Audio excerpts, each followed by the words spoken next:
Hi, everyone. Let's wait for maybe another 2 minutes before we start the webinar.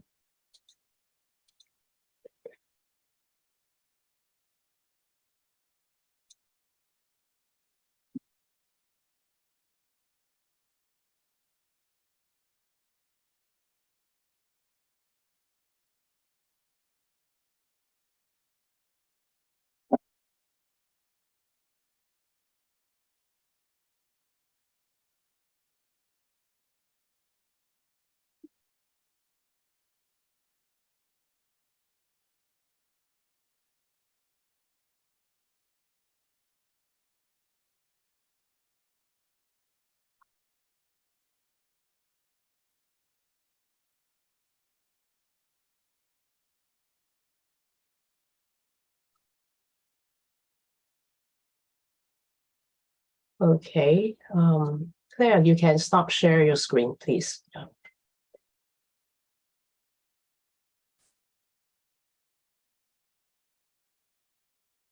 Okay, hello, everyone. I'm Florence Chen, President of AIA Hong Kong chapter. Thank you for joining us today's webinar titled Elevating the Empire State Building. New York City, the most populous city in the United States, is the home to at least like 95 buildings taller than 200 meters. Just for your reference, Hong Kong has 78 buildings that are over 200 meters. Empire State Building is the first building in the world to contain more than 100 floors. Built in just 13 months during the Great Depression, it was the world's tallest building from its completion in 1931 until the World Trade Center, which was completed in 1972. And it was the New York City's tallest building after the World Trade Center was destroyed in 2001. Until 2012, it keeps the records of being the tallest building in New York State, which was later on surpassed by One World Trade Center. Although it's no longer the tallest building in New York City, it is regarded by many locals and visitors as the quintessential Manhattan icon. In 2019, the building went through a $165 million major facelift, among which was the modernization of the elevators by the elevator company Otis. Today, we are very honored to have the original members from the Otis team to share with us their story of this elevator modernization works, which was among the largest such projects in Otis history and among the most complex. Today with us, we have Ms. Mirai Martino, Director of Modernization and Connected Products from Otis North America. Mirai has more than 20 years of elevator industry experience, including 30 years with Otis. Her specialty is on elevator modernization, maintenance, and destination dispatch system. Another speaker for today is Rich Castle. He has been with Otis for over 38 years, and he was the general manager of the Manhattan office overseeing the Empire State Building modernization. We also have Richard Wells, who was the on-site territory manager during the Empire State Building modernization, involved in the day-to-day interaction with the mechanics team during the installations. So with that, let me pass the floor to Mirai. Thank you. Thank you all for having us this morning, or rather this evening for you folks. Let me bring the presentation in and we'll get started.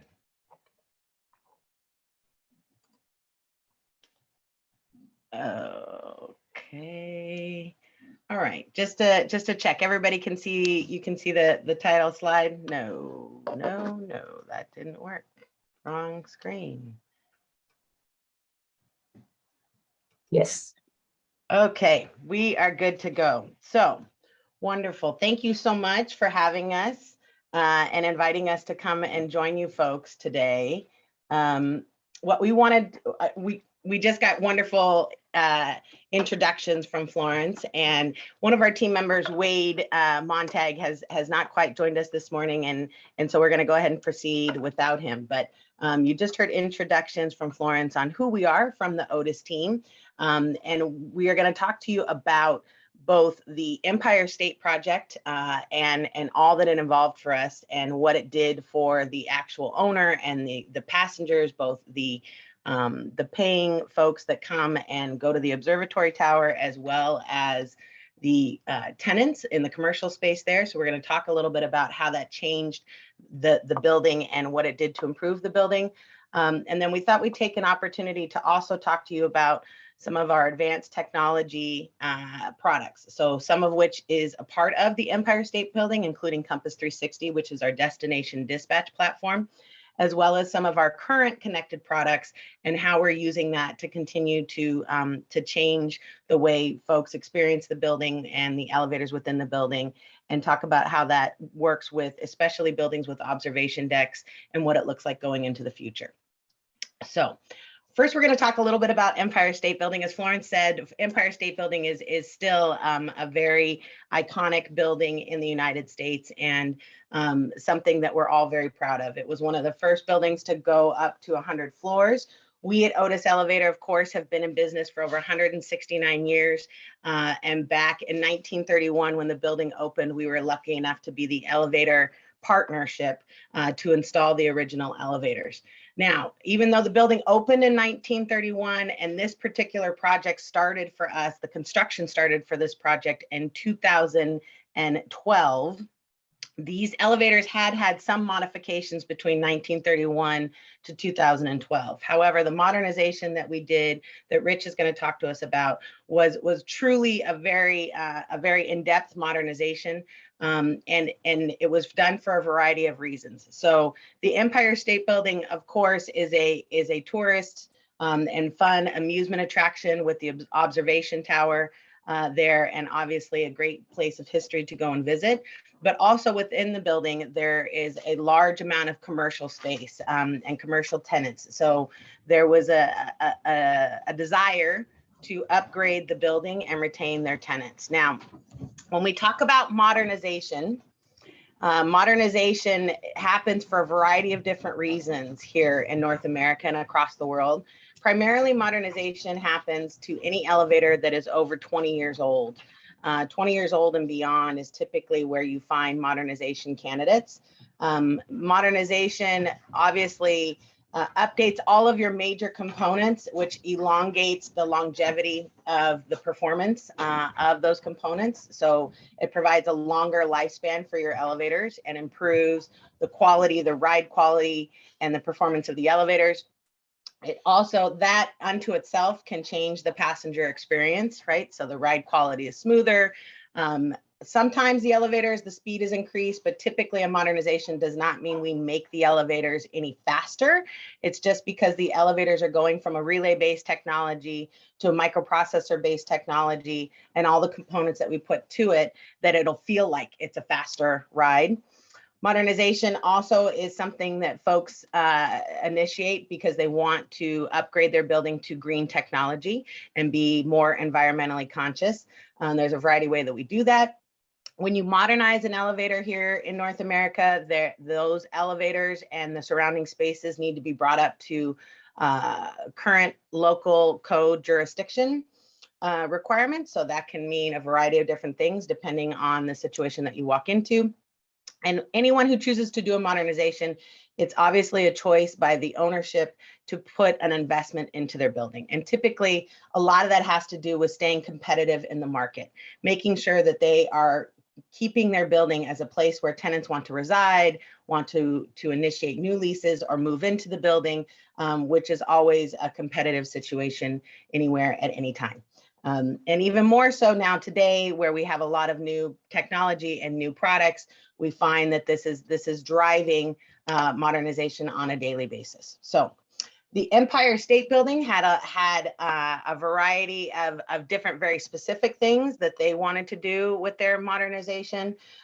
This particular building, they definitely wanted to attract more technology companies and growing technology companies as tenants in the commercial space. And they most certainly wanted to upgrade their tourist destination, the observation tower that I talked to you about, as well as a couple of other reasons on why they wanted to modernize.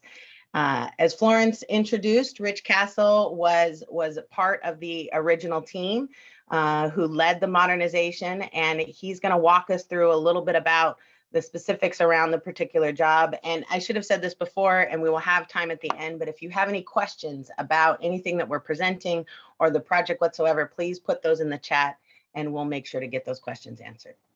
So Rich, I'm going to let you take it from here and walk us through the actual specifics of the project a little bit.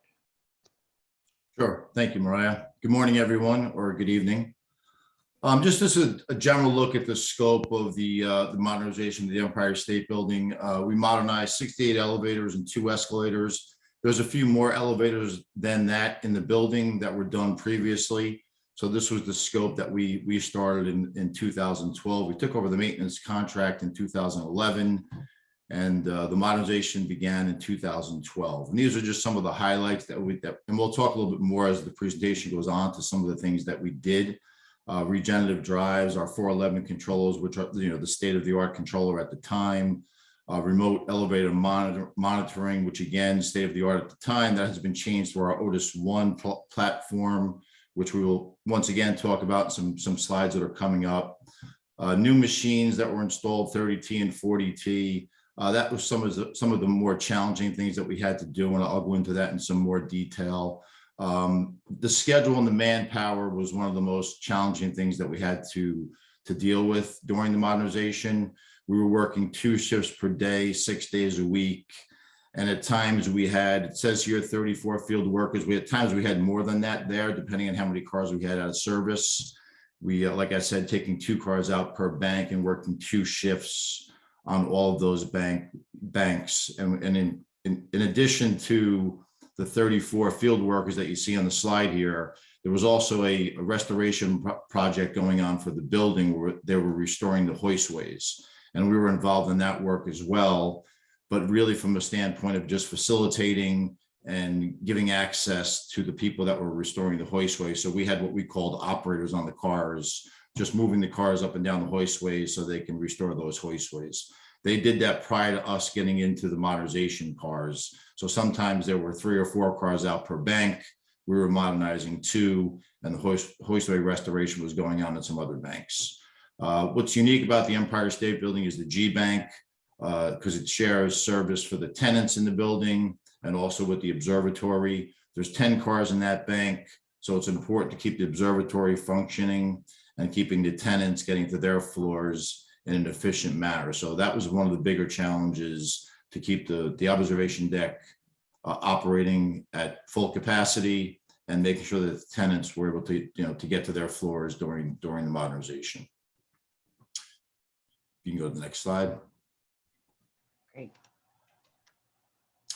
And here are some of the challenges. Removing the older machines. The older machines were large, as you'll see in some upcoming pictures. And given the types of elevators that we had there, the capacity was 5,000 pounds. The machines were much heavier than that.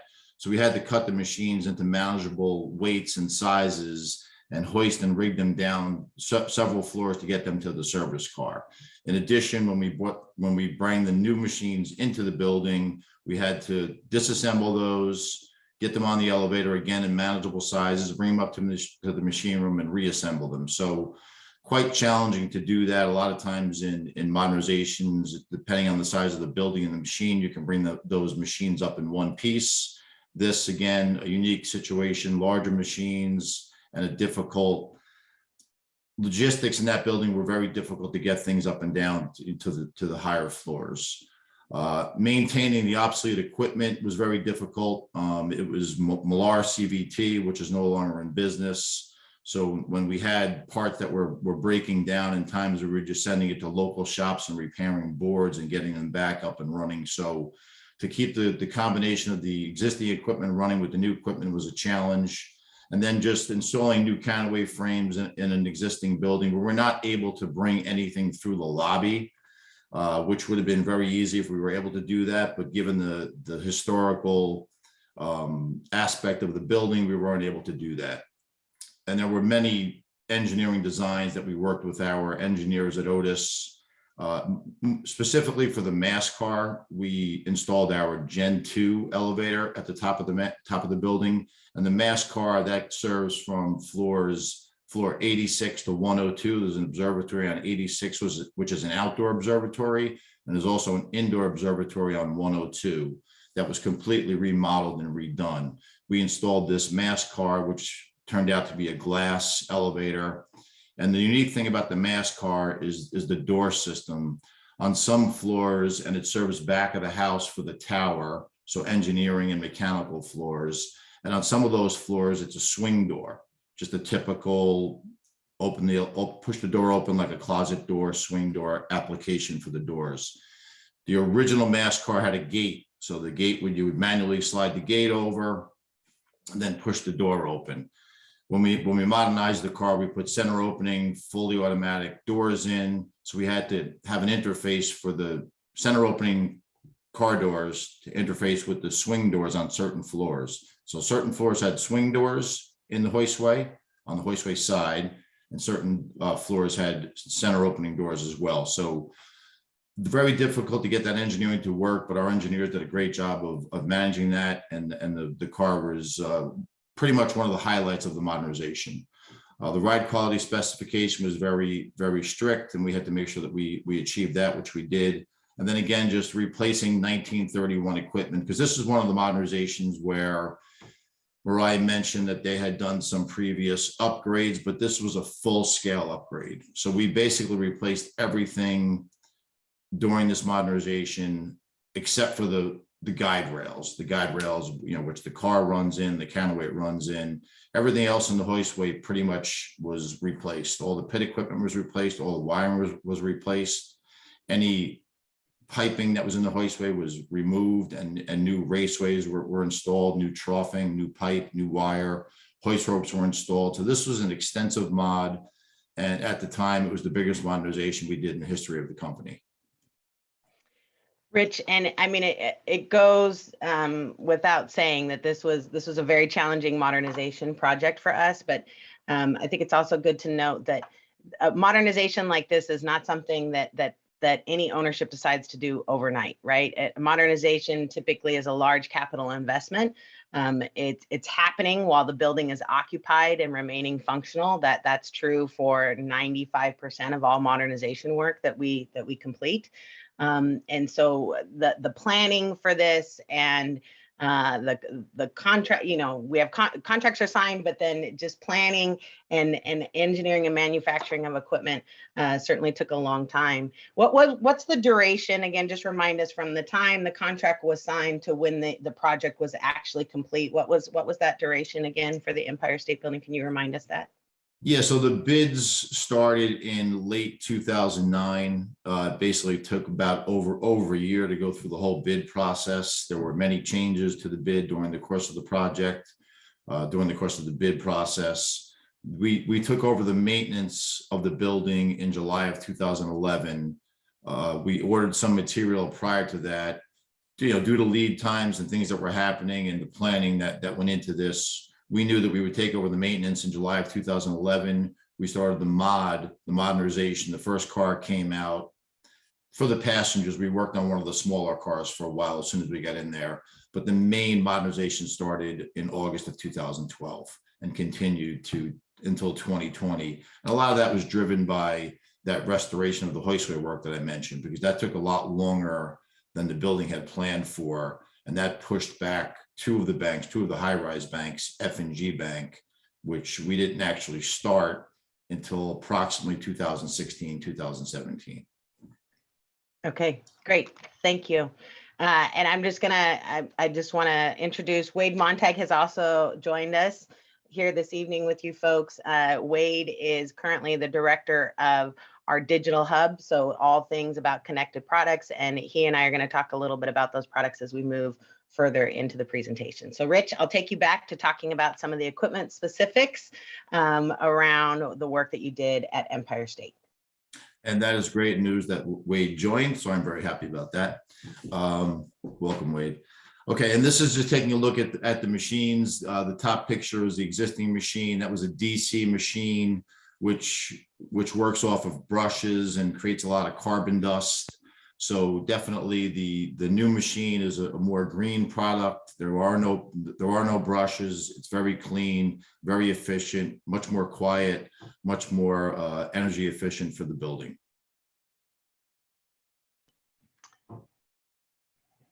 And this is taking a look at the existing controllers. If you look at that picture there, Freight 2 1931 Otis Relay Logic, that was, there were several of those controllers, the freight cars, the mass car, that had those type of controllers still there when we took this modernization on. Credit to the Otis engineering back in 1931. They actually ran very well. And they were easy to, not easy to troubleshoot, but when there was an issue, we can see things on the board and make adjustments and fix things as we went through the modernization. The controller next to that is the Millar CVT, which was the most challenging part of keeping the existing equipment running. Like I mentioned before, it was completely obsolete. So if some of the boards were to fail, we had to send them out to local vendors to try to get them fixed, which we always managed to do. But we did have some stressful times during the modernization when some of those boards did fail. And then taking a look at some of our newer equipment, is just much more clean and neat. And, it's just made up of PC boards and different components. I think it's also just important to sort of note with modernization, a controller change out. So these components, the controller is what we consider the brain of the elevator, right? It's what tells the elevator what to do, how to cooperate with the other elevators that it works with within the bank. And so the base of modernization in North America really is starting with changing a controller. And then what other components you might also include in that. So for instance, at Empire State, there was a change out of the machines. That is not an absolute in modernization. Sometimes machines are retained and refurbished. Other times they are completely changed out to new machines. So, and as Rich said, for this particular project, it was a full-blown modernization. So there were machines changed out, controllers, the door operator was changed out. That's the mechanism that opens and closes the doors, as well as cab interiors. And then we're going to go into destination dispatching as well. Rich, talk a little bit more about the, I know we have a picture of the great team, or a portion of the great field team that accomplished this job with you and Richard and others within the Otis family. But let's talk a little bit more about the coordination and the field force labor over that modernization period. Tell us again how many folks you had and how you had to coordinate all of that throughout the project. Yeah, so again, we were working 2 shifts per day. So, essentially 8 to 4, 8 o'clock in the morning to 4 o'clock in the afternoon. Then another shift would come in at 4 o'clock and work till midnight. We did that Monday through Saturday during the course of the project. We had a non-working foreman who was on the job, who did a great job of coordinating and make sure that everyone was on the same page. A big part of the coordination was with our local engineering team, which is one of the gentlemen on the right side of the screen. And they were heavily involved in all the different technical challenges that we did have. A big part of the challenge was to coordinate what the first shift completed and how they would pick it up on the second shift. So just a great kind of interaction with engineering, the local team, making sure we all knew what we were going to do and how we had to accomplish it, anticipating things that were going to come up and problems that we were going to have, say when we were taking a car out or taking another car out for modernization and putting one on for service. So just good coordination between engineering and the local team, and then the foreman and all the people installing the elevators in each bank. Great. And I know this particular project is a great source of pride for both the New York team and really everyone within our global Otis family. We're very proud of this particular project and all that you accomplished there, and our continued partnership. So thank you for talking to us a little bit more about the coordination of the team. I'm going to take you back to talking a little bit more about the components that we installed as a result of the modernization. Yeah, and these were some of the components I mentioned before, the machines that were replaced, two different types of machines we installed. We do have just a picture there about our safeties, which we've had since, actually, invented by Elijah Otis back a long time ago. But we use the safety brakes. We call them safeties on each elevator. In this application, we had to have custom safeties made just due to the configuration of the hoistway and the way the counterweight frames were and the amount of space between the counterweight and the hoistway wall. So another piece of engineering that was done just to make sure that we were able to install a safe, efficient elevator. The controls we talked about before, our roller guides, the regenerative drive that we installed, which actually regenerates power back to the building grid. So in times when the elevator is running and not using much power, for example, when it's going empty car up, when the counterweight is pulling the car down, there's a benefit there that we can actually give energy back to the building, and our drives accomplish that.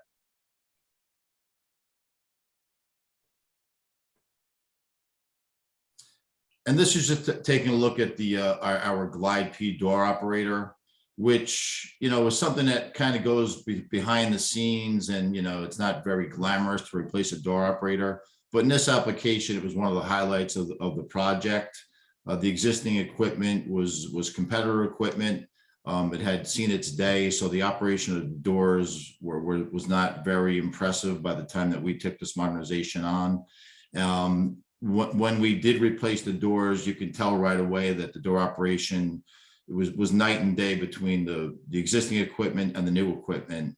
And when the cars were running and during the course of the project, when we finished one car and it was fully modernized and the existing equipment was side by side with that car, it was almost a great marketing piece for us, because you can see the improvement between the door operation with the newer equipment versus the existing. So the door operator, it was a big part of the project just to enhance the speed of the doors, the function of the doors, the reliability of the doors, and just they were much more quiet, much more efficient, and again, a big piece of the project.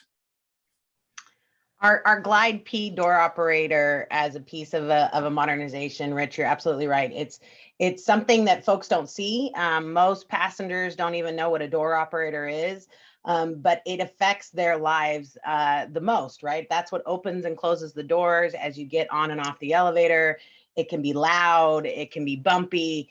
And it's actually typically one of the biggest reasons that an elevator shuts down and requires one of our mechanics to come and do some repair work. So by upgrading the door operator and all the components that go along with it, that was definitely an improvement for all of the tenants and passengers within the Empire State Building. And what better time to do that is in the modernization when the elevator is completely out of service and under construction, to really be able to get in there and take care of that, which I'm sure will help with reduced callbacks for many, many years going forward.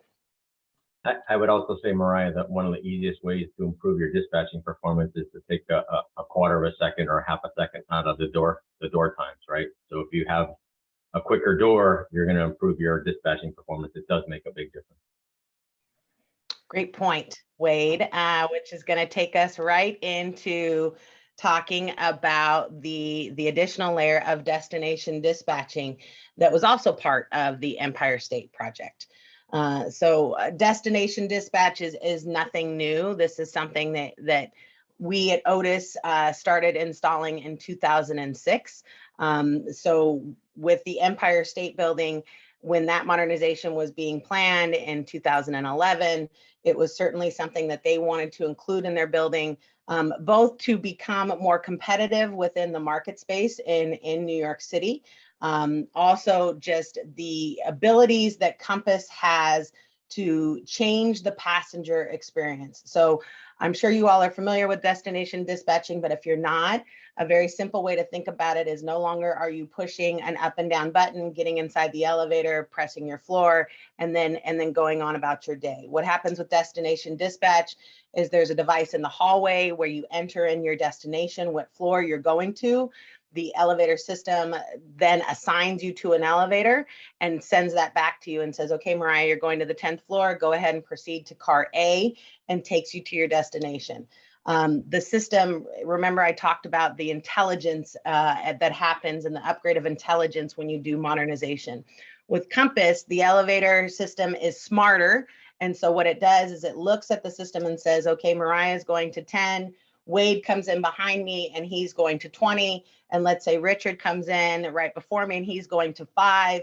In a traditional conventional operation, we would have all gotten into the same elevator and gone to 5, 10, and 20. And Wade would have had to wait the longest while Richard and I go to our destinations.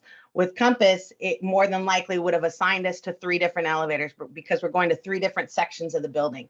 So it's smart enough to know in order to get these folks to their destination as quickly as possible, we're going to put them into separate elevators. That's just one of the many features. There are a lot of different special operational features within the destination system that are customizable, as well as a sophisticated security integration application when it comes to destination-based systems. So for the Empire, it was all about the renovation. Remember, I talked about attracting new tech companies.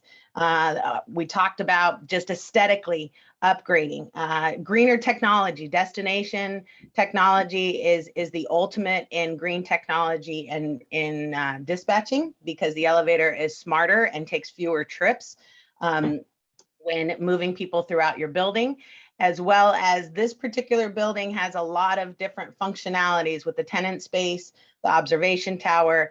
The observation tower goal obviously is to get as many people possible upstairs to the observation tower and to their destination, and keep the people moving into that space, because that's what generates income for the company there. So I'm showing you a couple of different operational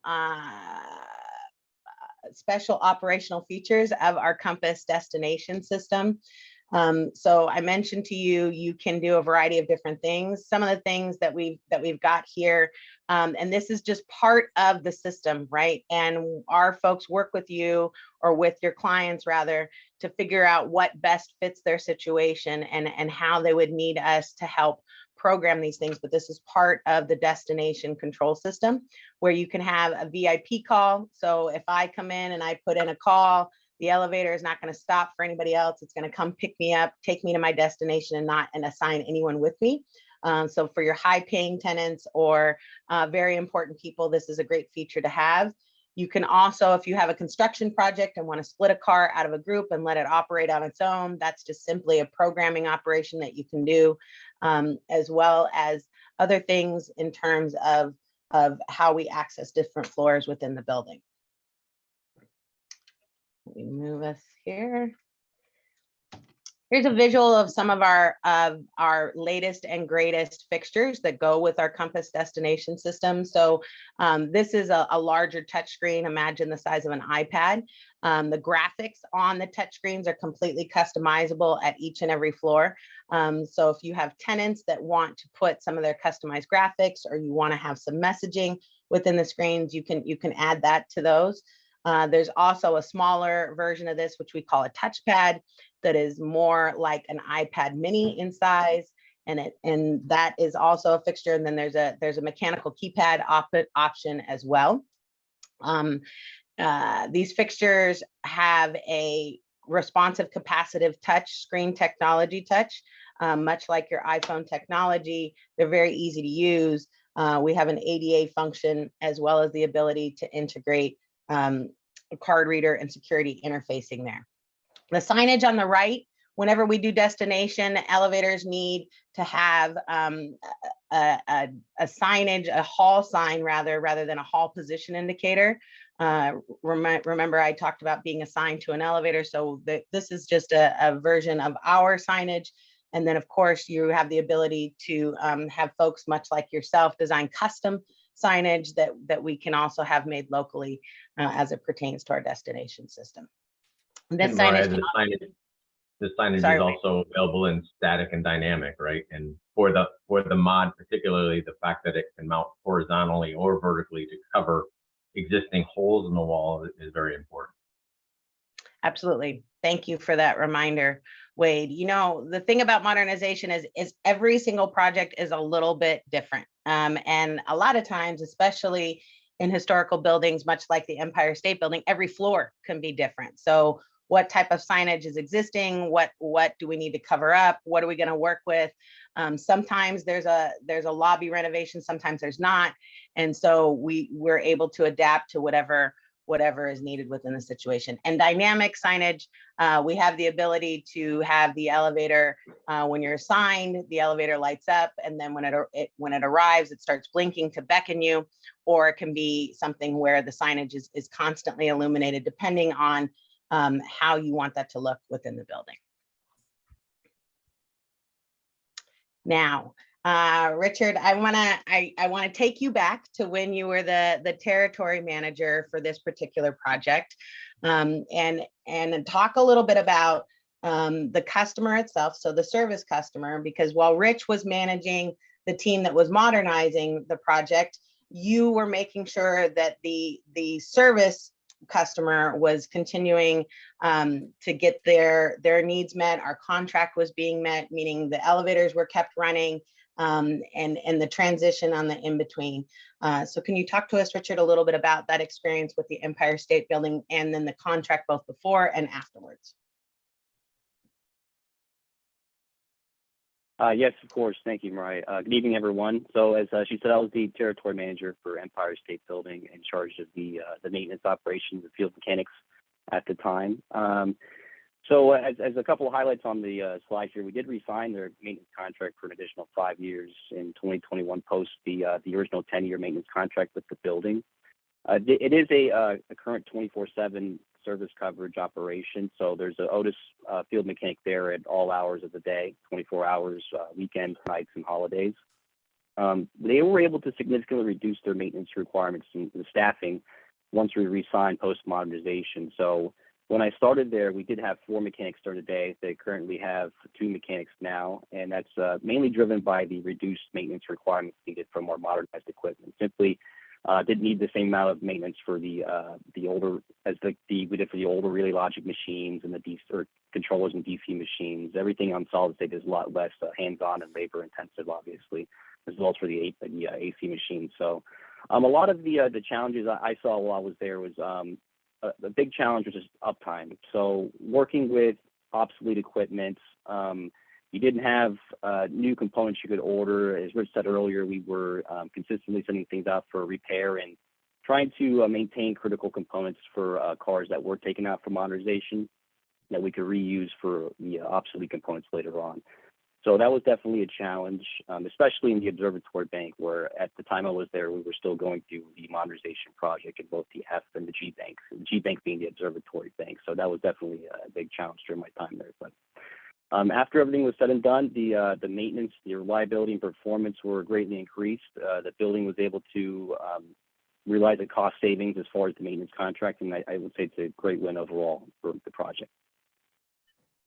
Absolutely. Improved maintenance and reduction in maintenance costs is something that the building ownership, I'm sure, appreciates. And reliable elevators, right? More uptime going forward. So thank you, Richard. And I know that our mechanics that are there on site now every day are very proud to be there. I recently visited the building, and they were very happy to be a part of the project and continue to be in the service partnership. So thank you for that, Richard. Okay, now we're going to talk a little bit more about connected experiences in general. And so the Empire State Building, of course, continues to be something that we're very proud of. Rich mentioned that the modernization was completed in 2020, and here we are in 2022. And what we see here is this day and age, our lives really are about a connected experience. So imagine you arrive at work and everything that you do functions through an application. So I may use an app to tell folks that I'm coming to work and to get me a parking space. And I may need to arrange that through an application. And then once I'm in my office, I may decide that I'm going to have Wade come visit me and I'd like to schedule him as a visitor, and he's going to need security credentials to come through the building. And so I'm going to send him a request or an invitation rather to come visit me through an application as well. And then once Wade comes in and visits me, we might need a space to meet in, and I'm going to schedule that meeting also through an application. And then while we're there, Wade may decide that he needs to figure out when his train is coming. And so he's going to need to utilize again another application. I think that you folks get the understanding that in this day and age, really everything we do, both in a commercial space and a business space, is really about a connected experience, and how we all are functioning with a variety of different applications, scheduling software, and different things that we do within our daily lives and our professional lives. And we do that all by using a variety of different apps on our smartphone.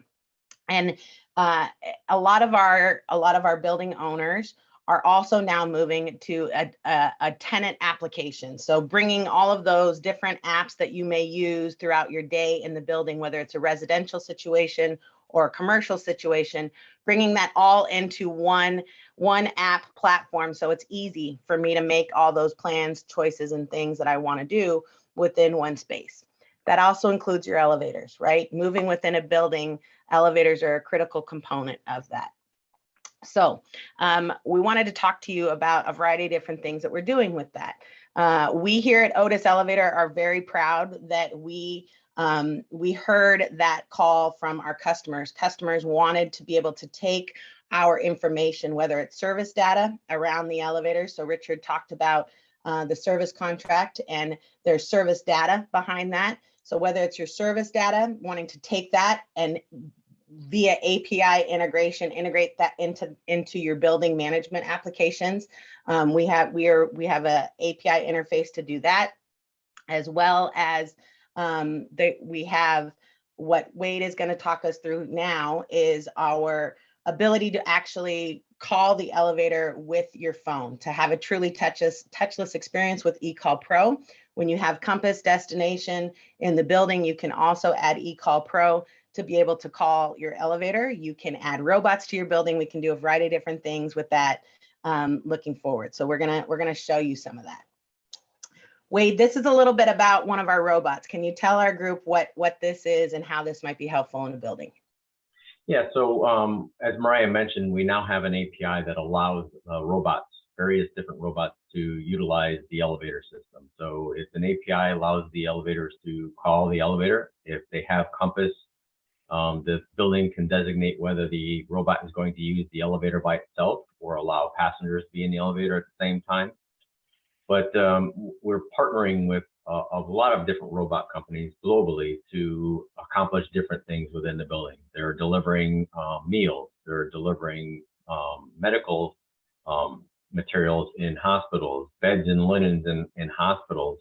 So anything that historically was done by a laborer delivering things, also security. So they have robots that perform security functions of walking around the building, kind of like the security guard used to with the keys, and the robots would now do those. So not only do we offer the API, but we also have the partnerships with the robot companies. So if we have a specific application, we can work with the customer to kind of perform not only the API, but also get them integrated with the appropriate robot for their application. I love it. Robots working within the building and not having to have anybody go with them to actually call the elevator and travel around the building. That's some really cool stuff. When we talk about API integration and different development and in the building, Wade, I know that cybersecurity comes up as a concern for a variety of our different projects and clients. Can you talk to us about how you manage that, you and your team manage that? Yeah, so putting all these building systems together is our customers now want all the building network components to be on what they're calling a converged network. So historically, what we did is we installed Compass as its own network, what they're now referring to as a ghost network. It was a Compass network all by itself. And what we've found over time and what the customers have found over time is this is actually an attack vector in their building, right? Is the elevator has its own network, the HVAC has its own network, and there were instances in the US where companies got attacked by the HVAC and they pivoted then to attack the building network and the core technology within the building, right? The building infrastructure.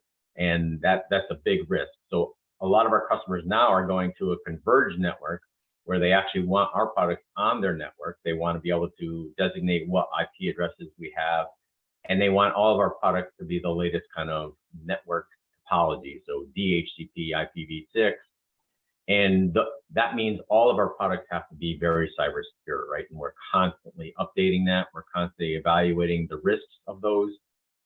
We use a lot of different software components, and we make sure that as we do releases, if there's any risks identified from the previous version, we address those. We also routinely use outside services to kind of audit our own internal processes.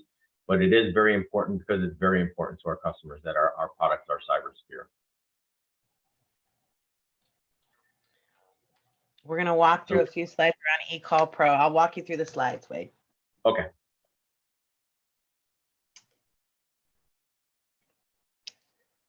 So this eCall Pro is our touchless solution.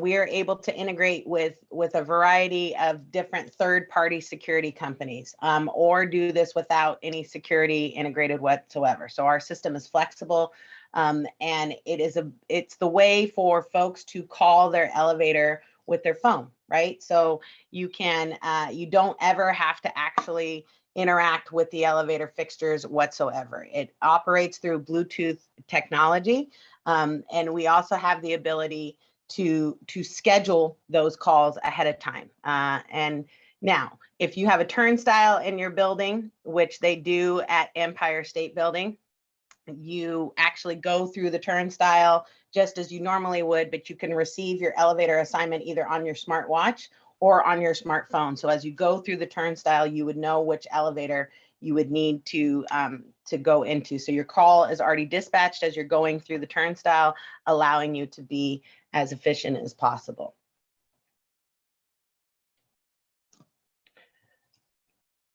Wade, can you talk to us a little bit about some of the additional features with eCall Pro?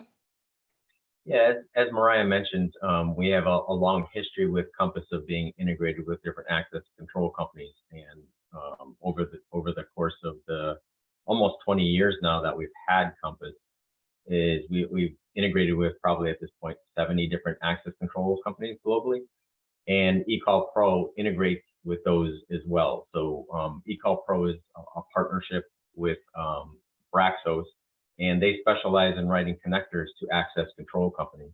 So rather than have like two fully different databases, what we do is we leverage the connectors, and eCall Pro will only show you the floors you have authorization to go to. So if the bank has 15 floors, but Mariah only has access or authorization to go to 3 floors, it's only going to show her on the app 3 floors. It doesn't even give her the ability to go to the other floors. It won't even show them to her. The other part is through access control, if Mariah is designated as a VIP or a person with disabilities, those functions are enabled through the phone. So she doesn't even have to enter that she's a VIP. The system would know and would give her that elevator to her floor nonstop.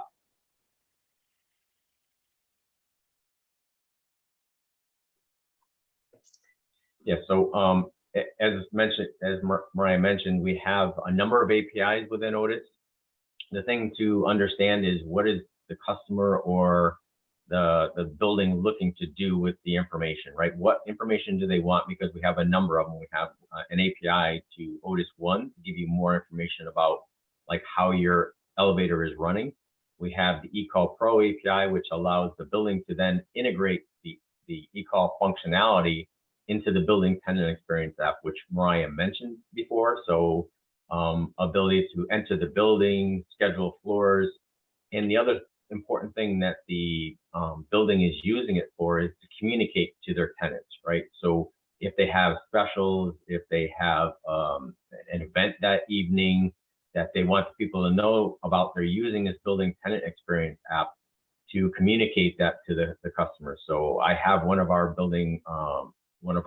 customers' apps, and I often get notifications of a special event that night, a sale they're having, or they have a pickleball coach coming in for lunch if you're interested in doing it. So they use this app as a way of not only communicating, but it's also a source of revenue for the building, right? They actually charge their tenants for the building tenant experience app. And we've done it with a number of different customers and developers at this point. So at least in the US market, this is a very hot area right now. We have Latch, Cohesion, Rise, HQO that are big players in the market.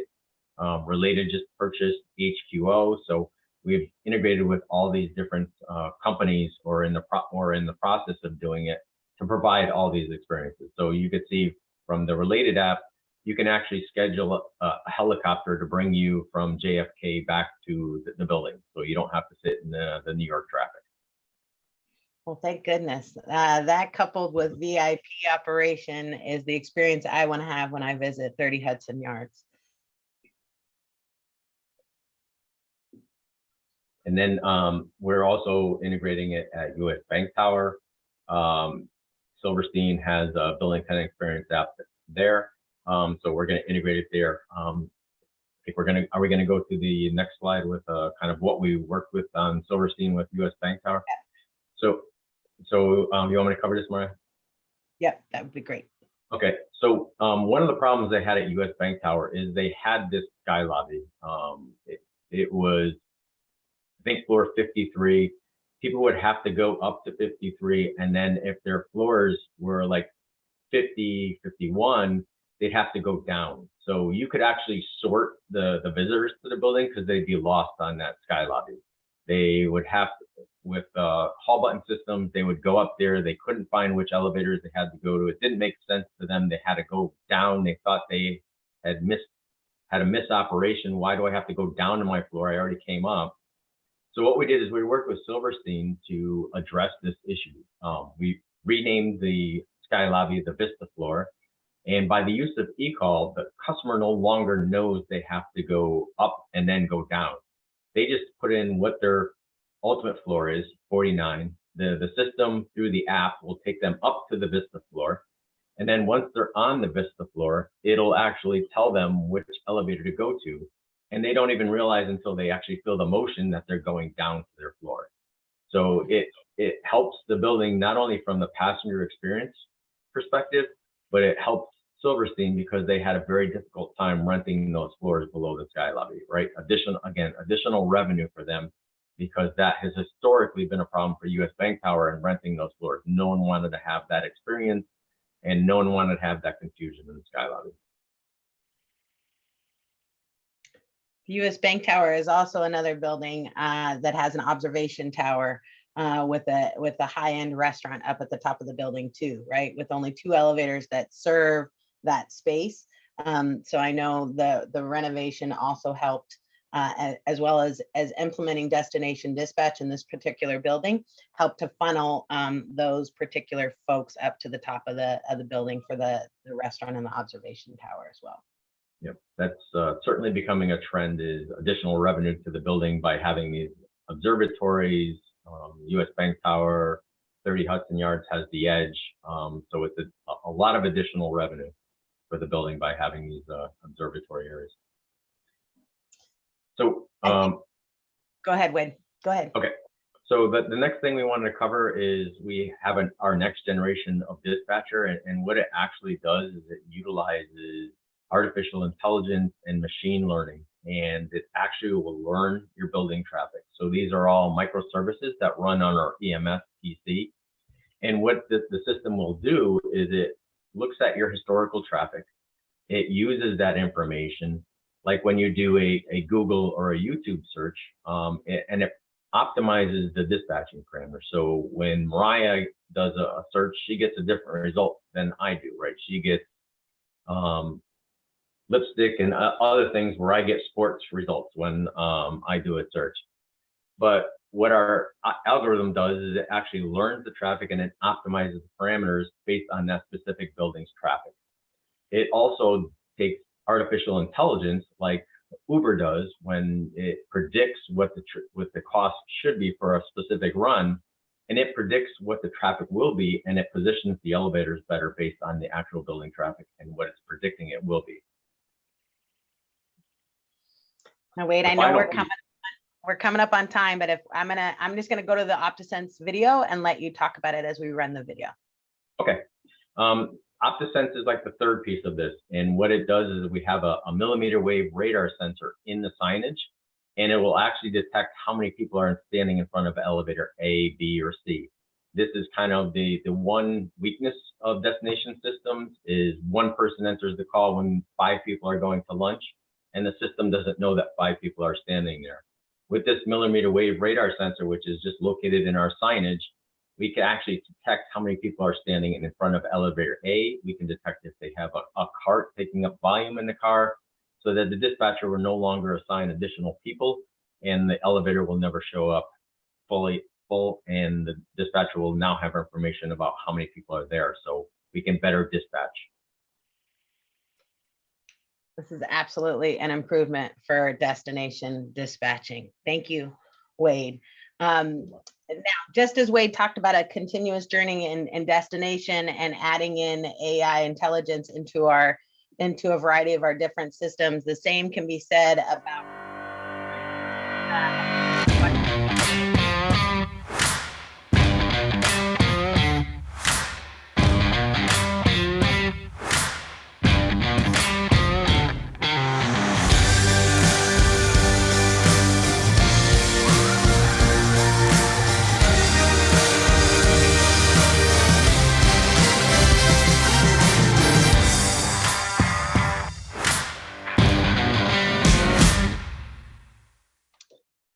I hit start on that video before I meant to, so I hope that got you guys all revved up in your evening as we wrap up here.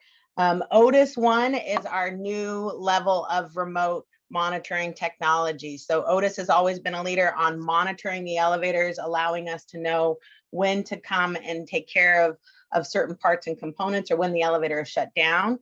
We have now installed Otis One sensors, additional sensors that feeds us information 24/7, watches algorithms of those particular parts and their degradation levels, as well as having API integration so that you as your clients can see that information. This is our IoT solution and part of our maintenance program here within our Otis elevator systems.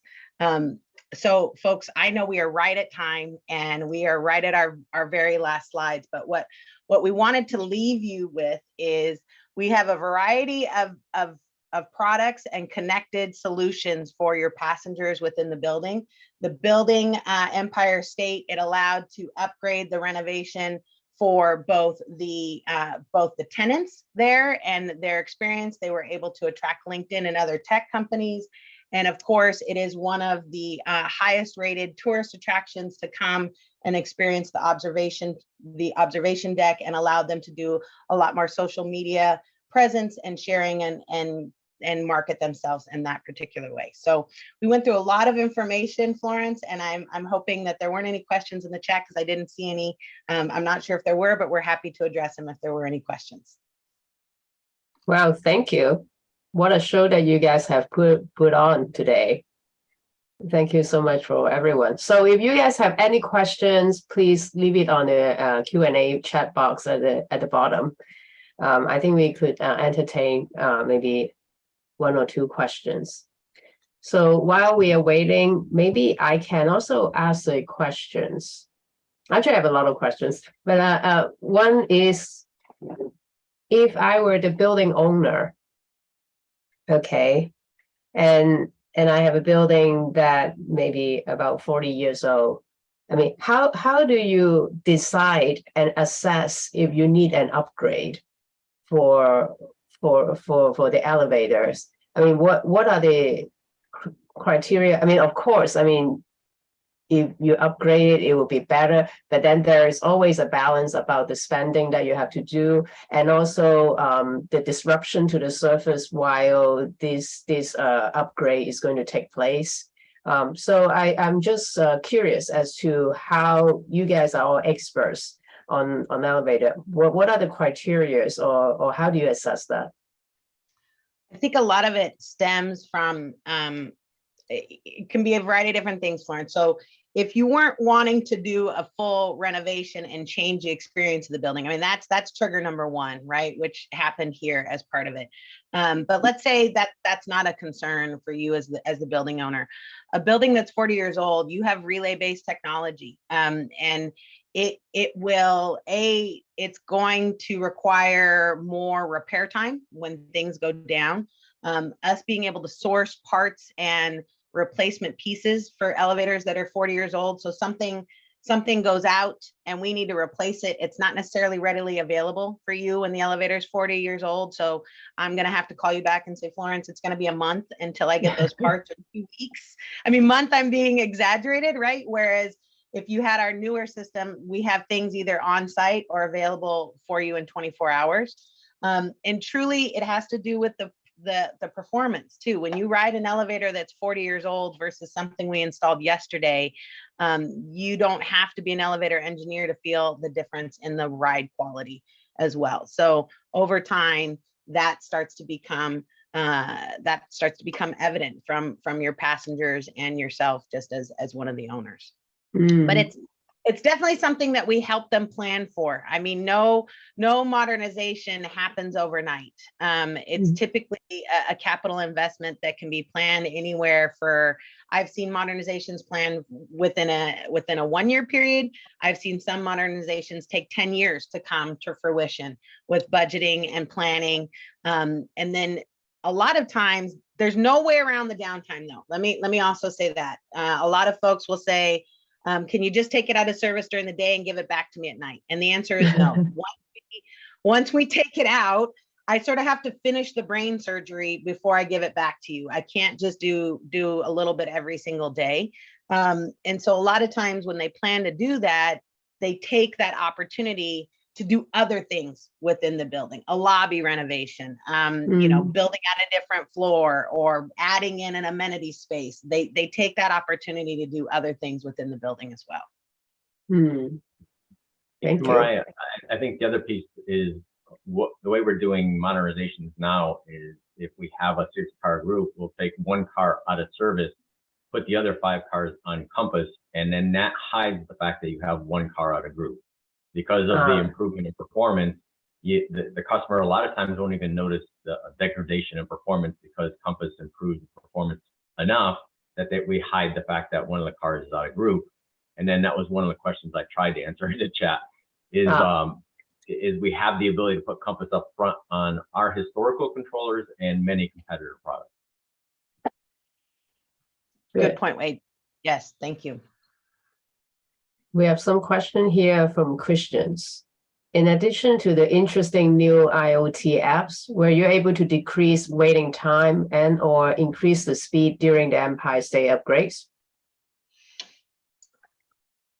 I don't believe any speeds of any elevators were changed. So the original speeds remain, but as I mentioned to you, it'll feel faster because it operates smoother. And certainly your time to destination is shorter. So sometimes with destination, you may end up waiting a little longer in the hall for your elevator to arrive, but your entire time to destination, from the time I put in the call in the hall to where I get to my destination, that is shorter. So your entire trip time is shorter. And so that certainly improved for both the day-to-day tenants in the commercial office space, as well as the wait time for the elevators that take the trip time rather, that takes people up to the observation deck. That was most certainly one of the motivations in adding destination to the Empire State Building. Yeah, and I'll just add, Mariah, that one of the reasons we couldn't increase the speed because we have the ability to go faster. The fastest bank there now is 1,200 foot per minute. We can go faster than that. We have cars now that we installed at 2,000 feet per minute. but we couldn't do it due to the existing conditions of the hoistway and the limited overhead. We would need more overhead space if we were going to increase the speeds, and that was one of the reasons why we couldn't do it. But just from a speed perspective, but obviously the compass dispatching, to Mariah's point, greatly, moves the passengers quickly and reduces the wait times. Thank you for that, Rich. I'm seeing just questions about Rich. Can you talk about the old machinery that was removed? All the old machines. What happens to that? Does that go to a garage sale, or what happens to the old equipment that got taken out of that building? Yeah. Essentially, it went for scrap.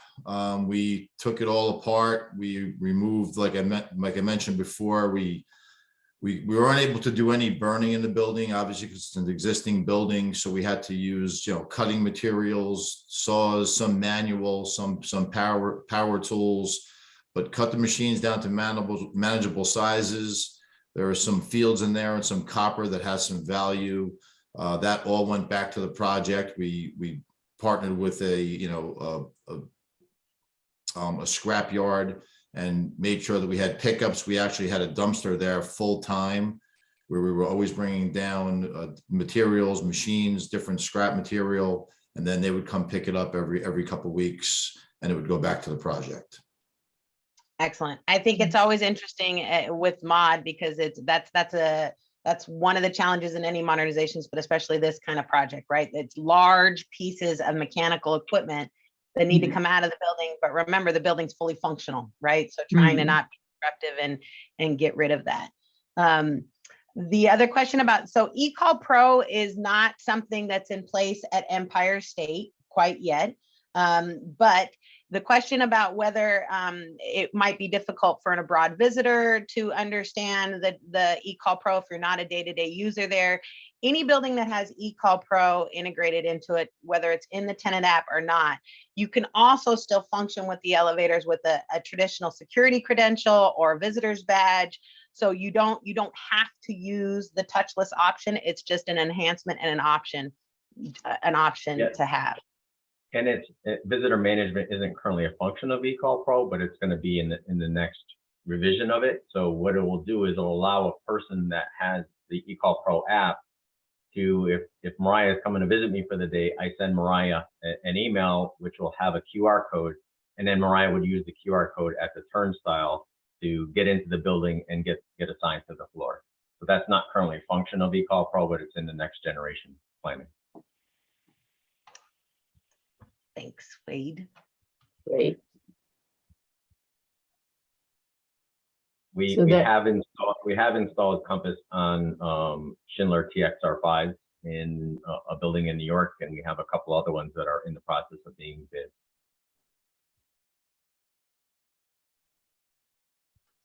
Okay, there's also a question of whether the Compass or the destination dispatch system that your company has can be installed in other brands' elevators.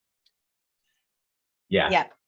So that we have a product called Compass Premod, and that allows us to install it on many competitor products, and in particular the questions about Schindler, and we have done it on Schindler TXR5 in a job in New York and some others. I have a question about the regenerative drive.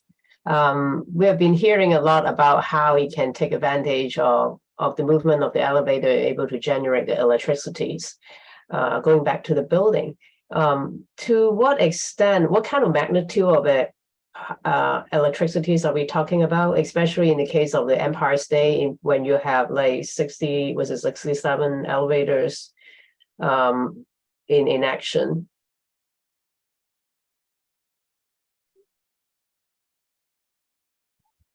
So it's a little bit hard to quantify, but we know that in the older systems, like I mentioned before, if it was empty car up or full load down, you don't need all the energy that you would need for, say, full load up. And that in traditional systems, it was burned off through resistors and different dynamic resisting systems.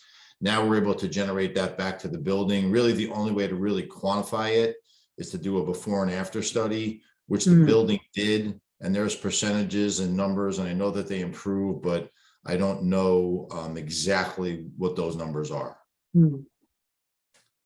Let's see. So it's now 8:12. I guess if there's no more questions, I would like to thank you again, the Otis team, for the wonderful presentation. It's definitely a very challenging project, and it's something that you guys should all be very proud of in your career. So congratulations. And next time, anyone who visited New York, you should go visit the Empire State Building with a renewed eye about the elevator ride. Okay, thank you so much for joining the event tonight. Thank you. Have a good night. Thank you for having us. We appreciate it. Everybody have a good evening. Thank Take you. care. Thank Good night. you.